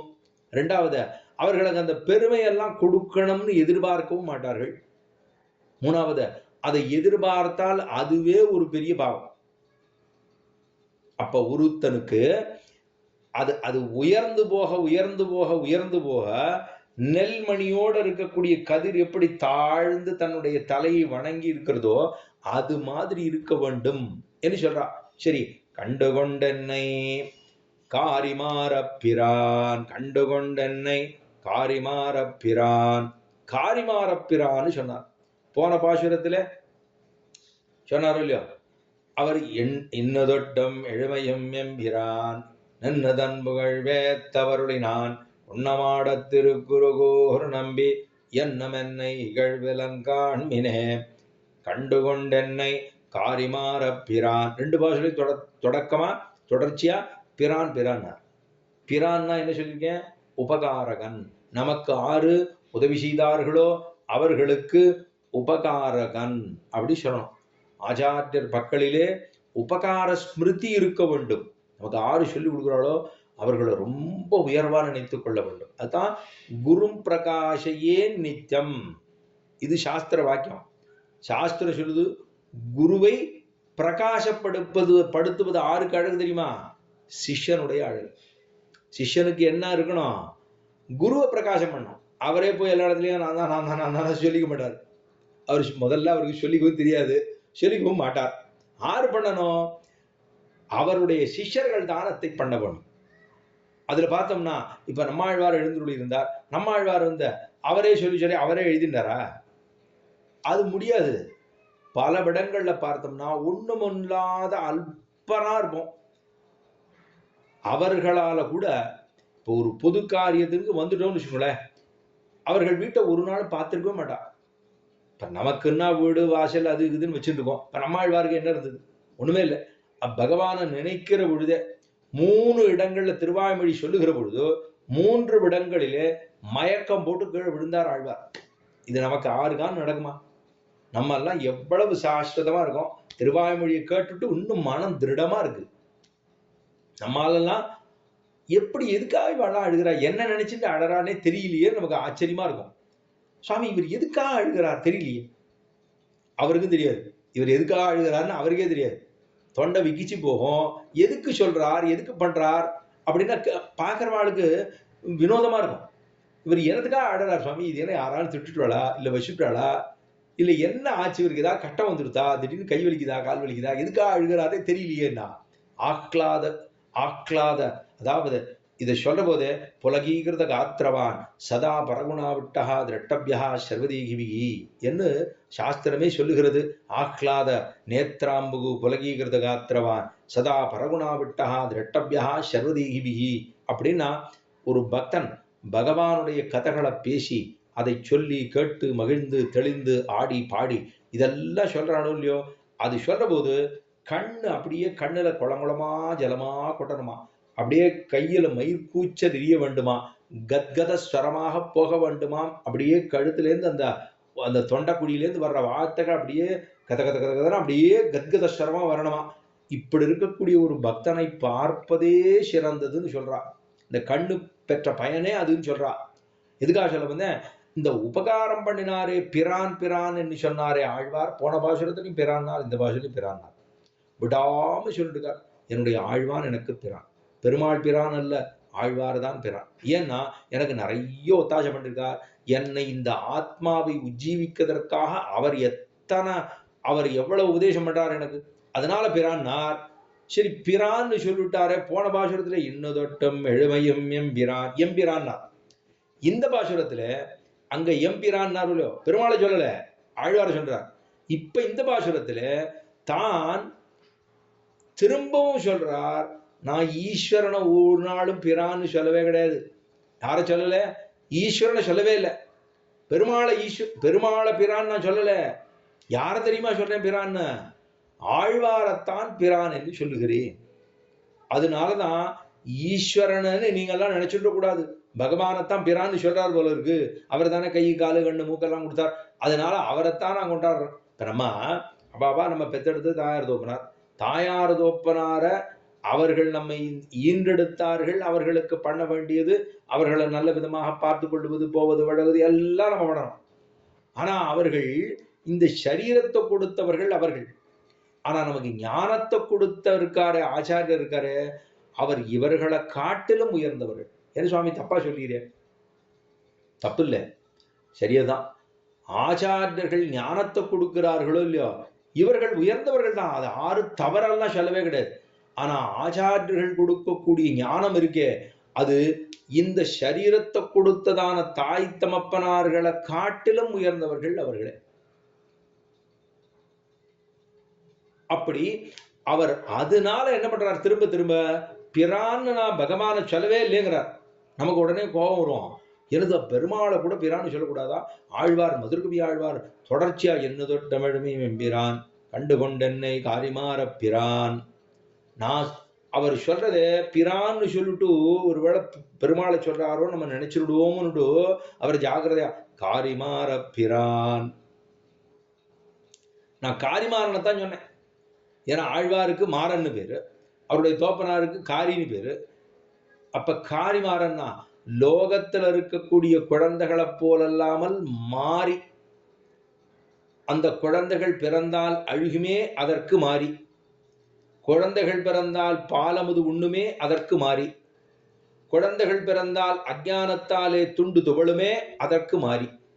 அப்ப மாறி பிறந்தபடினாலே மாறன். அதனால நான் ஈஸ்வரனை சொல்லவே இல்லை, ஆழ்வார மட்டும்தான் சொன்னேன். அப்ப சுகிருதம் கொடுத்தபடியினாலே அது பகவான் பண்ண உபகாரம். ஆனா இவர் பண்ண உபகாரம் இருக்கிறதே அதை விட உயர்ந்ததாக இருக்கிறது காரிமாற பிரான். சரி, மேலே சொன்னா பண்டை வல்வினை பாத்தியருளினான். பண்ட வல்வினை, வல்வினை, இந்த வல்வினைன்னு சொல்றது அதாவது ஒன்றும் பண்டை வல்வினை, ரொம்ப பழைய காலத்து வினைன்னா பண்டைய காலம் அப்படின்னா பழைய காலம்னு அர்த்தம். இந்த பண்டைய காலத்தை சொல்லும்போது ஒன்று நம்ம எல்லாருக்கும் இருக்கக்கூடிய பாவங்கள் ரெண்டு விதமா பிரிக்கலாம். ஒன்று அதுக்கு சஞ்சித கர்மா என்று பேர், மற்றொன்றுக்கு பிராரப்த கர்மா என்று பேர். ரெண்டு விதமான கர்மாக்கள். பாவங்கள்ல ரெண்டு வகை, ஒன்று பிராரப்தம், இன்னொன்னு சஞ்சிதம். இப்ப நம்ம பிறந்தோம் இல்லையோ, ஆரம்பத்தில் சொன்னேன் இல்லையோ, பிறக்கிறோம் அப்படின்னு சொன்னா அப்ப நமக்கு ரெண்டு விதம் இருக்கு. பிறக்கிறதுக்கு முன்னாடியிலேருந்து ஒன்று இருக்கு, பிறந்த உடனே ஒன்று இருக்கு. நமக்கு பெரிய ஒரு பாப மூட்டை ஒன்று இருக்கு. இதுக்கு முன்னாடி ஒரு ஜென்மாவில் இருந்திருக்குமா? அந்த ஜென்மாவில் பெரிய ஒரு கிலோன்னு வச்சுக்கோங்களேன், ஒரு கிலோ பாவம் இருக்கு. ஒரு பேச்சுக்கு ஒரு கிலோ. இந்த ஒரு கிலோ பாவம்ங்கிறது ஒரு பெரிய, அது சஞ்சிதம் தனியா இருக்கு. அதுலேருந்து என்ன பண்ணுவார் பகவான், கொஞ்சமா எடுத்து ஒரு கிலோவையும் ஒரேடியா முடிக்க முடியாது. இப்ப நம்ம ஒரு 4 படி பிரசாதம் பண்றோம்னு வச்சுக்கோங்களேன், 4 படி பிரசாதத்தையும் ஒரே வேலைக்கு இந்த 3 வேலைக்கு பண்ணியிருக்கேன், இந்த ஒரே வேலை வச்சு அமுக்கு அப்படி சாப்பிடு சொன்னா முடியுமா? முடியாது. சாப்பிடவும் முடியாது, நம்மால அத்தை அனுபவிக்கவும் முடியாது. சரி, இப்ப இந்த முழுசா அப்படியே கொண்டு வந்து கொடுத்துட மாட்டான். அந்த பாவத்தை பூரா இவன் மேல வச்சு போய் அனுப்பிச்சுடுவானா? முடியாது. இருக்கிறதோ 100 தான். இந்த 100 வயசுக்குள்ளே சதாயுரு வை புருஷா, 100 வயசு சொல்லியிருக்கு. ஆனா எல்லாரும் 100 வயசு இருக்காளா? தெரியாது. அப்ப அந்த பாவத்திலேருந்து கொஞ்சமா எடுப்பார். எடுத்து இவனை கொடுத்து ஒரு ஜென்மாவை கொடுத்து கீழே அனுப்பிச்சிடுவார். போ அப்படின்னு. போன ஜென்மாவுக்கு அடுத்த ஜென்மா. இப்ப போன ஜென்மா முடிஞ்சு போச்சு, இப்போ ஜென்மா வந்தாச்சுன்னா இப்ப நமக்கு நம்மளோட அனுப்பினதுக்கு அந்த பாபத்துக்கு என்னன்னு பேரு? சஞ்சித கர்மா என்று பேர். அதாவது பிராரப்த கர்மான்னு பேர். பிராரப்தம் அப்படின்னா இன்னும் கொடுக்க வேண்டியது இன்னும் இருக்கு. அந்த அதை அனுபவிக்க தொடங்குவதற்கு முன்பாக இருக்கக்கூடிய பாவங்கள் தனியா ஒண்ணு இருக்கு. இப்ப எப்படி வச்சுக்கலாமா? ஒன்னு பிக்சட் டெபாசிட், இன்னொன்னு சேவிங்ஸ் பேங்க் அக்கௌண்ட். ரெண்டு வச்சுக்கலாமா? நிறைய பணம் இருக்குன்னா அது பிக்சட் டெபாசிட்ல இருக்கு. அப்ப என்ன பண்ணுவான், அதுல வர்ற இன்ட்ரெஸ்ட் என்ன பண்ணுவோம், என்னோட சேவிங்ஸ் பேங்க் அக்கௌண்ட்ல போட்டுருங்கன்னு சொல்லிடுவோம். சொல்லிட்டா அது நமக்கு அப்பப்ப வேணுங்கிறதுக்கெல்லாம் உபயோகப்படுத்திக்கலாம். அப்ப அந்த பணத்தை எடுத்து, அது அப்படியே இருக்கு, அதை டச் பண்ணல, அதுலேருந்து எடுத்து அதுல வர்ற இன்ட்ரெஸ்ட் பூரா இங்க. இப்ப இது மாதிரி கிட்டத்தட்ட ஒரு புரியறதுக்காக சொன்னேன். இப்படித்தான் பெருமாள் பண்றார், பிக்சட் டெபாசிட் வச்சுருக்கார் அப்படிலாம் சொல்ல வேண்டாம், புரியறதுக்காக சொன்னேன். அது திருஷ்டாந்தத்தை மறந்துடணும். இப்ப அதுலேருந்து எடுத்து கொஞ்சமா எடுத்து ஒரு ஜென்மா விட்டார். வந்தோம், வந்துட்டு நன்னா ஒரு ஆச்சாரியனை பத்தினும் நன்னா வளர்ந்தோம். தெரியேன் பாலகனாய், அதாவது வேதநூல் பிராயம் 100 மனுஷர்தாம் புகுவரையிலும் பாதியும் உறங்கி போகும் நென்னதில் 15 பேதை பாலகனதாகும் பிணிபசி 30 துன்பம் அதலால் பிறவி வேண்டேன் அரங்கமானகருளானேன்னு தொடர்புடி ஆழ்வார். பேதை பாலகன் அதாகும் பிணிபசி 30 துன்பம் அப்படின்னு வேதம் சொல்றது. 100 வயசுன்னு. அதுக்கப்புறம் இவன் பிறக்கிறான். ஜரா ஒன்று அஸ்தி ஜாயதே பிரணவதே விபற்றதே விபக்ஷியதே வினச்சதின்னு ஷட்பாவ விகாரங்களுக்கு உட்பட்டு வளர்றான். சின்னதா இருக்கு, இருக்கான்னா, பிறந்தான்னா, வளர்ந்தான்னா, இன்னும் கொஞ்சம் பெருசானா மூப்பு நொடி நோய் புடா முடிஞ்சு போச்சு. அப்படின்னா அதுக்கப்புறம் வினச்சதின்னு முடிஞ்சே போச்சு, ஜென்மா முடிஞ்சு போச்சு. இப்ப அந்த சஞ்சித கர்மாவிலேருந்து கொஞ்சம் பாபம் போயிடுதுன்னா என்ன பண்ணணும், இந்த பிராரப்த கர்மாவில் இருக்கிற போதேவே பகவானை உபாசனம் பண்ணி ஒரு ஆச்சாரியனை பத்தி எம்பெருமானை பத்தி தெரிந்து கொண்டு அவரிடத்துல உண்மையான சரணாகதியை அனுஷ்டித்து எம்பெருமான போய் சேர்றது தானே சாமர்த்தியம். அதை விட்டுட்டோ இல்லை நான் அதில் இருக்கிறது இன்னும் 1 கிலோ இருக்கோ இல்லையோ, அதில் 100 கிராம் தான் இந்த ஜென்மா முடிஞ்சிருக்கு, இன்னும் ஒரு 900 கிராமையும் நான் கழிச்சுட்டு தான் வருவேன்னா 9 ஜென்மா காத்திருக்கணும். 9 ஜென்மா காத்திருக்கிறது கூட டெஃபினட் கிடையாது. இவன் பிறந்து அதில் அவன் நிறைய பாபத்தை பண்ணான்னா திரும்ப அந்த 900 திரும்ப ஆட் ஆகிடும். அதில் ஆட் ஆச்சுன்னா என்னைக்கு முடியுது? இது இந்த ஒரு சின்னதா ஒரு ஓனானோ ஏதோ ஒன்று பள்ளியோ கீழே கிணத்துக்குள்ள விழுந்துருது, பாழ் கிணத்துக்குள்ள விழுந்துருச்சுன்னா அது ஏறி மேலே வரும். மேலே வரும்போது தடார்னு சரிக்கு கீழே விழுந்துடும். அதுக்கு இப்படி இருக்கா, ஸ்டீப்பா இருக்கா, ஏற முடியாது. இப்படி ஏறும், தடார்னு விடும். ஏறும், ஒரு அடி போகும், கீழே விடும். இன்னொரு 1.5 அடி போகும், திரும்ப கீழே விடும். 2 அடி போகும், கீழே விடும். இப்படியே போச்சுன்னா 4 பேரை எண்ணிக்கை ஏறுறது, ஏறி வரவே முடியாது. அதல பாதாளம். அதுதான் வினை. எந்த வினை? பண்டைவல் வினை, அனாதிகாலமாக பண்ணினதான வினை. அந்த வினை கர்மாவிலே பிராரப்தம் என்னும் சஞ்சிதம் என்னும் 2, அதை தவிர விஷயாந்தர பிராவண்யத்தாலே ஏற்படுகிறதான பாவங்கள். விஷயாந்தர பிராவண்யம்னா இந்த ஐஸ்வர்யாத்தியா இருக்கும்னு வச்சுக்கோங்க. பணமே பிரதானம், காசேதான் பகவான் அப்படின்னு சொல்லிக்கொண்டு, சாமி அதுல வேற ஆறாரோ போட்டிருக்காளே, அது என்ன கடவுளா அப்படின்னு நமக்கு பார்த்தா தெரியும். இதை போய் நம்ம சொல்றோமே, இதுக்குள்ள என்ன இருக்கா அப்படின்னு நமக்கு தோணும். இந்த காசுங்கிறது நமக்கு வேணும், எல்லாருக்கும் வேணும். யாருக்கும் ஒருத்தருக்கும் காசு வேண்டாங்கிறதுல ஒன்றும் யாருக்கும் மனது மாற்றமோ இல்லை இது முடியாதுங்கிறதோ இல்லைங்கிறதோ அதெல்லாம் எல்லாருக்கும் இல்லைன்னா கட்டம் தான் வரும். அதைத்தான் வேணும் தான். ஆனால் அதுவே பிரதானமாக பின்னே சென்று கொண்டிருந்தால் அதனுடைய விளைவு நிறைய வர வர வர என்ன ஆகும், எப்படி இதை காவந்து பண்றதுன்னு நமக்கே தெரியாது. தூக்கம் வராது, முதல்ல பசி எடுக்காது. பணங்காசு நிறைய வச்சுட்டு இருந்தா அவனுக்கு உடம்புற வியாதி இருக்கும். அவனுக்கு பிபி இருக்கும், சுகர் இருக்கும், இல்லாத வியாதி எல்லாம் வரும். படபடப்பு இருக்கும், பிபி இருக்கும், சுகர் இருக்கும். போச்சா, எல்லாம் முடிஞ்சு போச்சு. பிபி சுகர் இவ்வளவு இருந்ததுன்னா அதுக்கப்புறம் வேற என்ன வேணும் அவருக்கு? வேற ஒன்றும் இல்லை, மற்ற எல்லாம் தானா வந்துடும். இந்த சக்கரை வியாதி மட்டும் இருந்ததுன்னா மற்ற எல்லாம் கூடவே வந்துடும். அதெல்லாம் காம்ப்ளிமெண்ட், அதாவது டிஸ்கவுண்ட், ஃப்ரீ. அது ஃப்ரீயா அதெல்லாம் வந்துடும். இந்த சுகர் இருந்ததுன்னா மிச்சம் எல்லாம் 2 சேர்ந்து வந்துடும் நமக்கு. அதில் ஒன்றும் குறைவே கிடையாது. உப்பு, அதாவது ஒன்றும் பிபி ஒன்று, சுகர் ப்ரெஷர் ஒன்று, இது ஒன்று அப்படின்னு பார்த்தோம்னா இது கூடவே வந்துடும் எல்லாம். இதோட சேர்ந்து இது சுவாமி இது வாங்கியிருக்கோ இல்லையோ, இதோட உங்களுக்கு சேர்த்து இது கொடுக்குறோம் அப்படின்னு சொன்னால் திரும்ப வாங்க வருவாளோ இல்லையோ. இப்போ நம்ம இதை வச்சிருந்தோம்னா கூடவே அதெல்லாமும் வந்துடும். இணைப்பு அப்படின்னு இணைப்போட கொடுத்துருவா. அப்படி நமக்கு விஷயாந்தர பிராவண்யத்தாலே ஏற்படக்கூடிய பாவங்கள். இதுல முக்கியமா சொன்னா சூர்பனகையை சொல்றா. சூர்பனக பகவானை போய் ராமனை போய் சேரணும்னு நினைச்சாலே எப்படி நினைச்சா? வழியல்லாத வழியிலே சென்று எம்பெருமானை அடைய வேணும் என்று ஆசைப்பட்டாள். வழியல்லாத வழி, நேரடியா போய் பெருமாளை போய் ராமாயண கல்யாணம் பண்ணிக்கோ அப்படின்ட்டா. அதுக்கு ஏற்பட்டதான பாவம். அதே போல பிரதமாவதி, ஆழ்வார் இங்கே சொல்றதை கேட்டோம்னா பிரதமாவதின்னு பகவானின் போய் சேர வேண்டும் அப்படின்னு நினைத்தா அதுவே பாவம். எனக்கு ஆழ்வாரத்தான் போய் சேரணும், பகவானை சேரவா வேண்டாங்கிறாருங்க. இப்ப ஆழ்வார் எவ்வளவு உயர்ந்தவர்! ஆழ்வாருடைய அவதார சிலை எத்தனை உயர்ந்தது! அங்க இருக்கக்கூடியதான தாமிரபரணி எத்தனை உயர்ந்தது! அங்க இருக்கக்கூடிய புளியமரம் எத்தனை உயர்ந்தது! அப்படின்னா அங்க போய் நாம் அங்கே தாமிரபரணியிலே தீர்த்தமாடி அந்த எம்பெருமானை அங்க சேவித்து, அவரை பத்தி சேவித்து, அவருடைய அந்த மதுரவியலை சேவித்து அப்படி பண்ணோம்னா நமக்கு அனாதிகால பாவங்கள் எல்லாம் போகிறது. காரிமாரப்பிரான் பண்டவல் வினை. பாருங்க, காரிமாரப்பிரான் பண்டவல் வினை. இந்த காரிமாரப்பிரானை சேவித்தால் நமக்கு பண்டை வல்வினை எல்லாம் போகிறது. பகவானை சேவிச்சான்னு சொல்லலைங்க, காரிமாரப்பிரான் பண்டவல் வினை. அந்த பண்டை வல்வினையை போக்குகிறவர் யாரு? காரிமாரப்பிரான் பண்றார். அதனாலதான் இதுக்கு பிராயசித்தமே கிடையாது, வேண்டவே வேண்டாம். அதே போல அனுபவிச்சும் போக்க முடியாது பாவங்கள்லாம். பண்ட வல்வினைங்கிறது என்னன்னா, வல்வினைன்னா அதுக்கு என்ன தெரியுமா அர்த்தம்? இதை அனுபவிச்சும் போக முடியாதான், அதுக்கு பிராயசித்தமும் கிடையாது. அப்ப இந்த ரெண்டு பாவங்களை யார் போக்குறா? காரிமாரப்பிரான் போக்குறார். அப்படின்னா அந்த ஆழ்வார் எவ்வளவு உயர்ந்தவர்!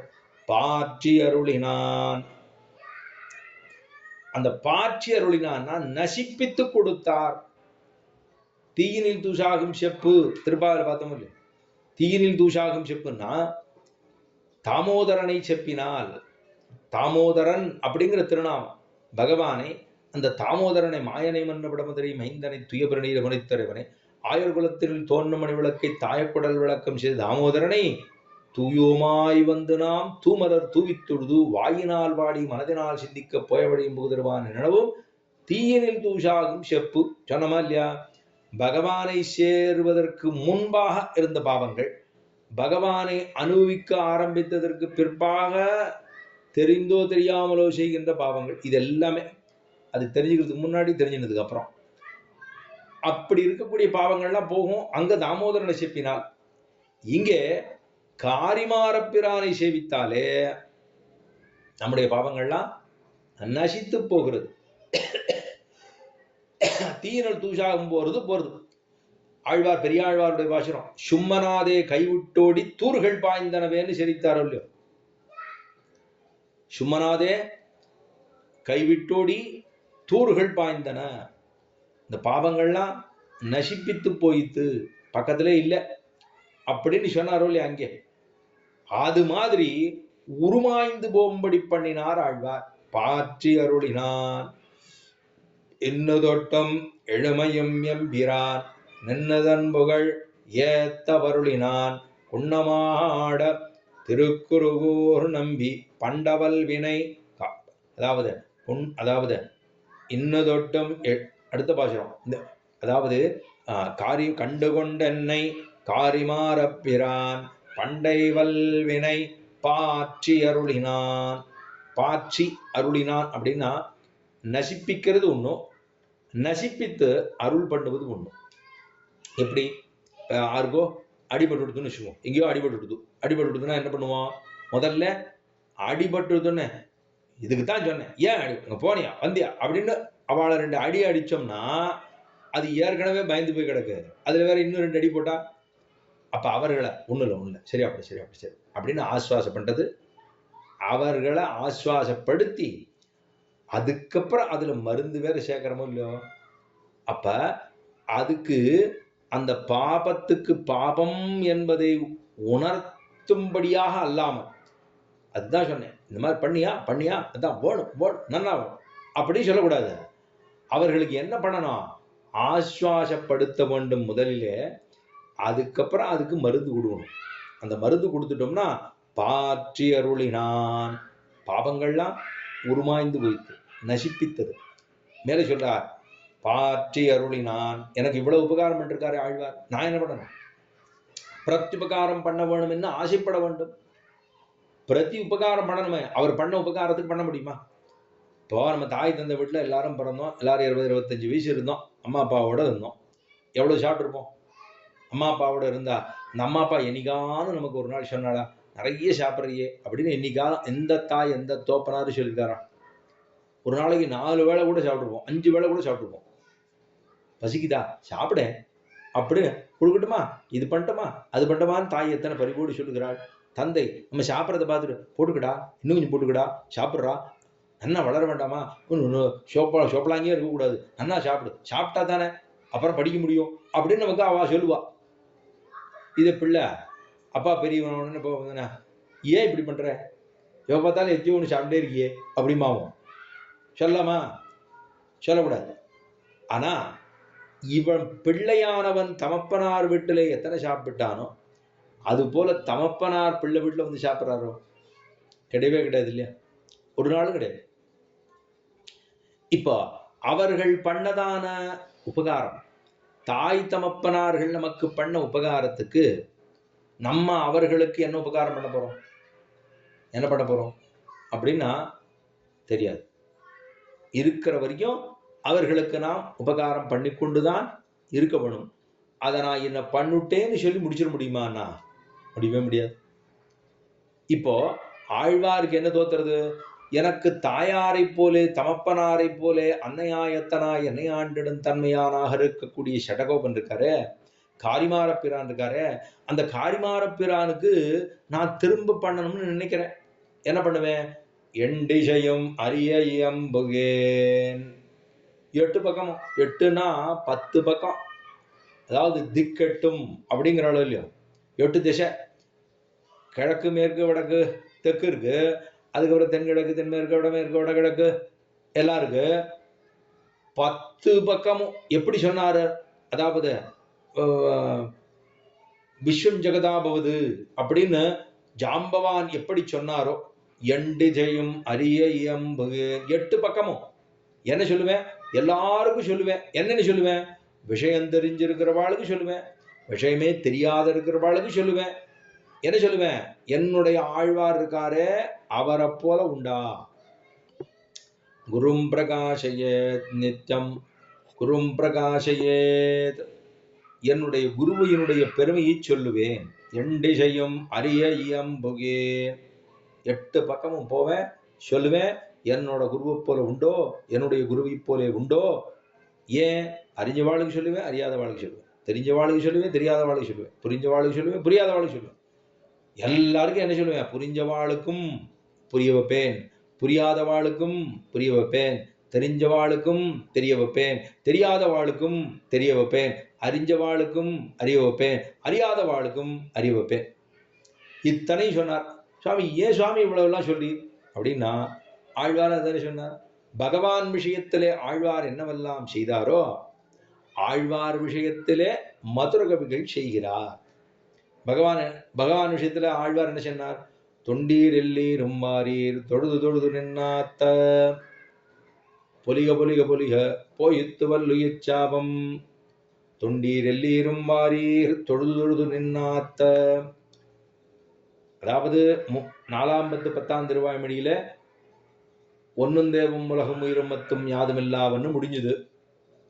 முடிஞ்ச உடனே ஆழ்வாருக்கு என்ன வருத்தம்னா, இப்படி தேவதாந்திர பஜனங்கள்லாம் பண்றாளே, லோகத்தில் இருக்கிறவாள்லாம் பகவானை விட்டுட்டு நின்ன ஆதிப்பிரான் நிற்க மத்தை தெய்வம் நாடுதிரே.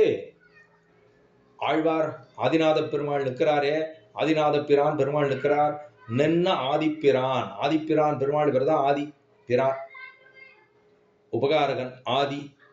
அதாவது உபகாரம் பண்றதுலயும் இவர் தான் ஆதி, இந்த உலகத்துக்கும் அவர் தான் ஆதி, பிரபஞ்சத்துக்கே அவர் தான் ஆதி. ஆதிநாராயணஸ்ய சொல்லமா இல்லையா? இப்ப அவ்வளவு ஆதி. அந்த ஆதியாக இருக்கக்கூடிய எம்பெருமான் அவரை போய் சேவிச்சு, இவா இந்த பெருமாள் இருக்கிற போது இவாள நீங்க வேற எங்க எல்லாமோ போய் சேவிக்கிறீங்களே அப்படின்னு ஆழ்வாருக்கு தேவதாந்திர பஜனம் பண்ணுவதை பார்த்து பொறுக்க முடியாமல் உபதேசம் பண்ண ஆரம்பிச்சார். உபதேசம் பண்ணி முடிச்சார். முடிச்ச உடனே அடுத்த பதிகத்திலே ஆழ்வாருக்கு, இது 4ஆம் பத்து 10ஆம் திருவாய்மொழி ஆச்சு, அந்த பெருமாளை பார்த்து பெருமாளை கொண்டாடணும் என்ன ஆசைப்பட்டார். இவர் கண்ணை முடிச்சு பார்த்தாராம், லோகமே நன்னா எழுதான், எல்லாருமே பெருமாளை சேவிக்க ஆரம்பிச்சுடலாம். அதனால ஆழ்வாருக்கு ஒரே குஷி. குஷி வந்ததுனால பாட ஆரம்பிச்சார். கையார் சக்கரத்தின் கருமாணிக்குமே என்னென்ன பொய்யே கவி சொல்லி புறமே புறமே ஆடி மெய்யே வித்தொழிந்தேன் விதிவாய்க்கென்னு காப்பாரார் ஐயோ கண்ணபிரான் அரையொழி போனாலேன்னு கையார் சக்கரம் அப்படிங்கிற பதிகத்திலே பெருமாளை கொண்டாடுகிறார். நான் பொய்யா சொல்லிட்டு இருக்கேனே பெருமாளை, நீ எனக்கு மெய்யாவே உபகாரம் பண்றிய, நான் பண்றது பூரா பொய். பெருமாளுக்கு நான் திருவாராதனம் பண்றேன், திருவாராதனம் பண்ணும்போது எதோ நினைச்சுன்னு பண்ணிட்டே இருக்கேன். ஆனா பெருமாள் என்ன பத்தியா, என் பக்தன் எனக்காக எத்தனை தூரம் பெருமாளுக்கு பூஜை பண்ணுகிறார் அப்படின்னு பெருமாள் மெய்யா நினைச்சுக்கிறாராம். நான் பண்றது பூரா பொய். ஆனா அவர் நினைச்சுக்கிறார், எனக்காக எவ்வளவு சிரமப்படுறான் பத்தியாகும் அப்படின்னு நினைச்சுக்கிறாராம். அப்படின்னு பெருமாளை கொண்டாடினார். 5:1 5:2 லோகமே நன்னா அழுது பார்த்தார். ஆழ்வாருக்கு ஒரே ஆனந்தம், இதுக்கு ஒரு மங்களாசனம் பண்ணியே ஆகணும் அப்படின்னுட்டு பொலிக பொலிக பொலிக போயித்து வல்லுயிர்ச்சாபம் நலியும் நரகமும் நைந்த நமனுக்கெங்காதொன்னமில்லை கலியங்கடுங்கண்டு கொண்மென் கடல் வண்ணன் பூதங்கள் மண்மேல் மலிய புகுந்திசபாடி ஆடி ஒளிதரக் கண்டோம் கண்டோம் கண்டோம் கண்டோம் கண்ணுக்கினியன கண்டோம் தொண்டீர் எல்லீரும் வாரீர் தொழுது தொழுது நின்னாத்த. ஆழ்வார் சொல்லிட்டார், எல்லாரும் வாங்க, லோகம் ரொம்ப நன்னா இருக்கு, ஆனந்தமா இருக்கு, லோகம் அகையமே பெருமாளேன்னு சொல்லிட்டு எல்லாரும் கொண்டாடுறா, வாங்க வாங்க வாங்க வாங்க எல்லாரையும் கூப்பிட்டார். அவர் கூப்பிட்டாரா இல்லையா? எல்லாரையும் பெருமாள் நமக்கு பண்ண உபகாரத்தை நினைத்து அந்த உபகார ஸ்மிருதிக்காக உலகத்தையே அழைத்தார். வாருங்கோள் வாருங்கோள் எல்லோரும் செவிக்கலாம் வாருங்கோள் அழைச்சார். அவருடைய சிஷ்யர் மதுரகவி ஆழ்வார் என்ன பண்ணுவார்? எண்டிசையும் அரிய எம்புகேன். எல்லா பக்கத்துலையும் சொல்லுவேன், எண்டிசையும் அரிய எம்புகேன். அப்ப பகவத் விஷயத்திலே ருஷியுடையார்க்கு எல்லாரும் ஆழ்வார் சொன்னார். அங்கே ஆழ்வார் பக்களிலே ருஷி உடையார் எல்லாருக்கும் சொன்னார் மதுர கவிகள். பகவத் விஷயத்துல சொன்னது நம்மாழ்வார் அந்த ருஷியுடையவர்களுக்கு. இங்கே ஆழ்வார் பக்களிலே ருஷியுடையவர்களுக்கு ருச்சி உடையவர்களுக்கு சொன்னவர் மதுர கவிகள். இப்ப ஆழ்வார் பக்கத்திலே குரு பிரகாஷையேதென்னு தன்னுடைய உபகார ஸ்மிருதியை சொல்லி போந்தார் நம்மாழ்வார். அப்படின்னு சொன்னா அது எவ்வளவு பெருமை. அதனாலதான் எண்டிசையும் அரிய எம்புகேள் மேலே சொன்னார். ஒன் தமிழ் சடகோபனருளையே. ஒன் தமிழ் ஒள்ளிய தமிழ். ஒள்ளிய அப்படின்னா ஒல்லியா இருக்குமோ தமிழ், ஒல்லி அல்ல, ஒள்ளிய தமிழ் அப்படின்னா உயர்ந்த தமிழ். இந்த தமிழுக்கு இருக்கக்கூடிய பெருமை, இந்த தமிழ்னு சொன்னாலே அது எவ்வளவு ஆனந்தமா இருக்கு. தமிழ் அப்படின்னா நமக்கு புரிஞ்ச பாஷை இல்லையா? வேதம் இருக்கு, வேதத்தை எல்லாரும் சொல்ல முடியுமா? சொல்ல முடியாது. சரி, அதனுடைய அர்த்தம் புரிஞ்சுக்க முடியுமா? முடியாது. ஆனா அதுக்கு அதிகிருதாதிகாரம் அப்படின்னு பேரு. அதிகிருதாதிகாரம் அப்படின்னா இன்னார் சொல்லலாம், இன்னார் சொல்லக்கூடாது. வேதத்தை இன்னார் தான் சொல்லலாம். சொல்லி கொடுத்து அதை சேவிச்சிருந்தா தான் சேவிக்கலாம். ஸ்வரத்தோட தான் சேவிக்கணும். ஸ்வரம் இல்லாமல் சேவிக்க கூடாது. ஸ்வரம் இல்லாமல் சேவித்தா பாப்பம் வந்துடும். ஸ்திரீகள் சேவிக்கக்கூடாது. இதுக்கு தான் என்னன்னு பேரு? அதிகிருதா அதிகாரம் என்று பேர். ஆனா அந்த குறை ஆழ்வாருடைய பாசுரங்களுக்கு இல்லையே. அதுக்குதான் சர்வாதிகாரம் என்று பேர். இன்னார் சேவிக்கலாம், இன்னார் சேவிக்கூடாதுன்னு சொன்னா அதுக்கு ஒரு ரெஸ்ட்ரிக்ஷன்ஸ் இருக்கு. அந்த ரெஸ்ட்ரிக்ஷன் எதுவுமே கிடையாது. எதுக்கு? ஆழ்வாருடைய பாசுரங்களுக்கு. அதான் மயர்வர மதிநலம் அருளினார் அங்க சொன்னது. அதாவது பகவானுடைய விஷயத்துல மயர்வர மதிநலம் அருளினன் அங்க பகவான். அது மாதிரி அல்ல. ஜிதம் பகவதா ஜெகது. இவருக்கு ஆழ்வாருக்கு மயர்வர மதிநலம் அருளினன் ஆழ்வார் அப்படின்னு சொன்னார். பகவான் எனக்கு அஜ்ஞானத்தை போக்கிவிட்டார் அப்படின்னு சொன்னார். அந்த மாதிரியா இது? என்ன இல்ல. ஜிதம் பகவதா ஜெகதுன்னு பெருமாள் திருவிக்ரமாவதாரம் எடுத்த போது, திருவிக்ரம அவதாரம் எடுத்தாரோ இல்லையோ, அப்ப ஜாம்பவான் இருக்காரே, அவர் என்ன பண்ணாராம்? ஒரு பெரிய பறை வச்சுட்டு இருந்தார். அந்த பறையை இந்த அத்தவாளகிரி இந்த உலகத்தையே 32 தடவை சுத்தி வந்தார். என்ன சொல்லிட்டு வந்தார்? ஜிதம் பகவதா ஜெகது, ஜிதம் பகவதா ஜெகது, ஜிதம் பகவதா ஜெகது. பகவானுக்கு ஜெயம் உண்டாயித்து. ஏன் தெரியுமா? அப்ப இவர் 3 லோகத்தை அளந்தார்னு சொன்னா, 3 லோகத்தை இவர் அளந்தது நேர போய் 7வது லோகத்தை சத்தியலோகத்துல போய் திருவடிப்பட்டது. அது எதுக்காக? அந்த ஜெகதம் பகவதா ஜெகதுன்னு சொன்னது பெருமாள் பண்ணது. அதாவது ஜாம்பவான் சொன்னது ஆரை பத்தி? பகவானை பத்தி. இப்ப ஈஸ்வரனுக்கும் ஆழ்வாருக்கும் ஒரு சாமியத்தை பார்க்கணும். இப்ப ஈஸ்வரன் உயர்ந்தவரா, ஆழ்வார் உயர்ந்தவரா அப்படின்னு பார்த்தா, இப்ப சொல்றா ஒண்டமிழ் ஷடகோபன் அருள். இந்த ஷடகோபனுடைய அருள்ங்கிறது எவ்வளவு உயர்ந்ததுன்னா, ஷடகோபன் அப்படின்னா கோபம். ஷடங்கிற வாயுவை கோபித்துக் கொண்டு பிறந்தபடினாலே ஷடகோபன். ஒள்ளிய தமிழாக இருக்கின்றபடியினாலே அதுக்கு அத்தனை பெருமை உண்டு. எல்லாரும் சேவிக்கலாங்கிற பெருமை அதுக்கு உண்டு. அப்ப இது பகவான்னு சொன்னா அவனுக்கு சக்தி உண்டு, சக்தி பிரபாவம் உண்டு பகவானுக்கு. ஆழ்வாருக்கு இவருக்கு சக்தி, இவருக்கு கிருபை. ஆழ்வாரை பத்தி சொன்னோம்னா பகவானிடத்தில் இருக்கக்கூடியது சக்தி, அது சக்தி பிரபாவம். ஆழ்வாருக்கு இருக்கக்கூடியது கிருபை, கிருபையே பிரபாவம். அப்ப ஆறு வசந்தது? சக்தி வசந்ததா கிருபை வசந்ததானா? அந்த கிருபையினாலேயே கொண்டாடிவிடலாம். மற்ற ஆழ்வா ஆச்சாரியர்கள்லாம் எம்பெருமானாருக்கு முன்னாடி இருந்தவாள்லாம் இவனுக்கு இன்னும் அதிகாரம் இருக்கா என்று அவர்களை பரீட்சை பண்ணி பார்த்து கொடுத்தார்கள். ஆனா எம்பெருமானார் அவதாரம் பண்ண பிற்பாடு ஆசையுடையோர்க்கெல்லாம் ஆரியர்கள். கிருப்பை அவனுக்கு இருக்கக்கூடிய ஆசையை அதிகாரமா வச்சுருட்டு அவனுக்கு சொல்லிக் கொடு அப்படி சொல்லிட்டா. அப்ப சக்தி பிரபாவம் பகவானுக்கு, கிருபா பிரபாவம் ஆழ்வாருக்கு. அப்ப யார் வசந்தவர்? ஆழ்வார் உயர்ந்தவர். பகவான் ஆருக்கு ஒத்தாசை பண்ணார்? உலகத்தை அளந்த போது பிரயோஜனாந்தரவரர்களுக்கு பண்ணினார். பிரயோஜனாந்தரவரர்கள் வாழ்ந்தபடி அங்கே பிரயோஜனாந்தரவர்கள்னா எனக்கு ராஜ்யத்தை கொடு கேட்டான், இந்திரன் கேட்டான், எனக்கு அத்தை வாங்கி கொடு, இத்தை வாங்கி கொடு அப்படி சொன்னா அது வசந்ததா? இல்ல பிரயோஜனமே இல்லாமல் பகவானை சேவிப்பது. பகவானை நான் சேவிக்கிறேன், சரி பெருமாளை போய் சேவிச்சியே என்ன வேண்டின்றேன்பா. வேண்டின்றெல்லாம் போகக்கூடாது, பெருமாள்கிட்ட வேண்டிக் கூடாது. பெருமாள்கிட்ட போய் பெருமாளை திருவடியிலிருந்து திருவடி விராக அவனை நினைத்து சேவிக்கலாம், அவனுடைய கல்யாண குணங்களை சேவிக்கலாம். என்னை இந்த உலகத்துல பிறப்பித்து உன்னை சேவிக்கும்படியாக சேவித்தாயே என்று நினைத்துக் கொள்ளலாம். உன்னை பத்தினதான ஞானம் எனக்கு வளரும்படியாக செய்ய வேணும் என்று பிரார்த்தித்துக் கொள்ளலாமே தவிர எனக்கு இது வேணும் அது வேணும், பணம் வேணும், பகட்டு வேணும், அது வேணும், பிள்ளை வேணும், அது வேணும், இதெல்லாம் பகவானிடத்துல போய் நாம் கேட்பது கூடாது.